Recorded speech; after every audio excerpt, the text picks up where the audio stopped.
I'll keep this one short, but the PS5 Pro has been showcased as of recently with very little noticeable differences in how it looks, to the point where nobody who already owns a PS5 would have any value in it, as everyone else has already said and shown, with the before and after images barely looking different.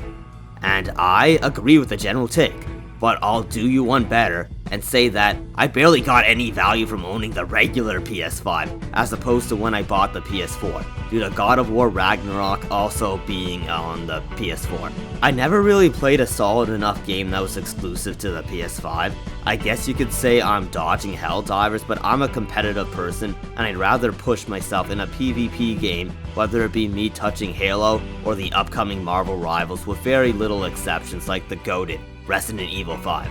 I don't really mess with this super Japanese anime-ish titles like Black Wukong or Stellar Blade. I may hate it when they make women unrealistically ugly like Farquaad-faced Jane, but adult film character models alone isn't a selling point for me. That's just me. But speaking of that, we all know what my channel has sadly become known for, so I'll cut to the chase and mention Spider-Man 2 for the 82nd time. And I had to say, that game was definitely not worth a PS5, and I was someone who bought a PS5 for it. Thank goodness the views and subscribers I got from roasting the game was worth it.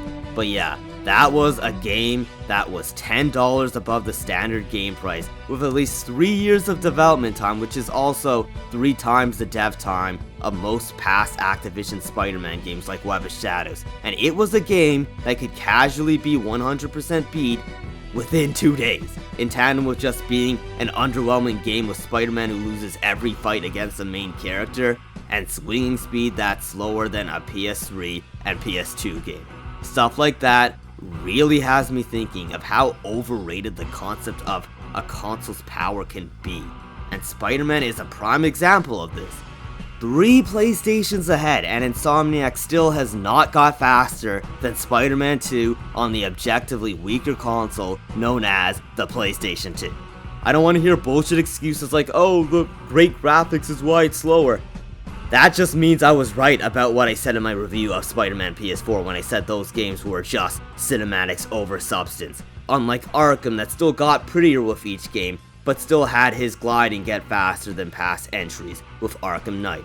And its amazing graphics that also has their women looking like actual women and not a member of the trans community. But anyway, does power really matter when the actual great games that people love were on generations that weren't the PS5 or Xbox Series X? We had the Xbox One and PS4 examples like the Arkham series, Red Dead Redemption 2, the Middle-earth games, and a whole bunch of other examples for that generation that other people could probably list off for themselves. And then we have games before the PS4 and Xbox One era, with past superior Spider-Man games as I've just mentioned, and various other older Marvel games like the Ultimate Alliance games. This still isn't confirmed yet, but in the eyes of the rare critical thinking comprehensive gamer like the Supreme Intelligence, known as myself, PlayStation is toast if that Xbox leak ends up being true and they bring back those older Marvel Activision games for their console and PC alone. That swinging speed scenario will embarrass INSOYMNIAC, hence why I speculate that this leak might not come into fruition, as said before in my last video. Xbox always had a better track record than PlayStation when it comes to game preservation, as I can play every generation of Xbox on my Xbox Series X as if I'm on a PC. It's why I prefer Xbox in a day and age where the older games are just better than the current ones, most of the time. Sure, they may lack exclusives like PlayStation does, but their games are more diverse, such as Xbox touching the PvP genre way more than PlayStation and their Spider-Man game that swings itself with little to no skill ceiling. PlayStation has barely left an impact on the PvP genre at all, even less so than Xbox has with the single-player genre. Their last go on the PvP genre was Concord, which costed them $100 million and only had 600 players in the first week, to the point where Sony delisted the game and gave refunds. The biggest flop in gaming ever, and it's under Sony's belt. So I guess I'll end up repeating the question of if power really does matter. Maybe INSOYMNIAC will finally get faster than a PS2 game when they make Spider-Cuck 3 for the PS6.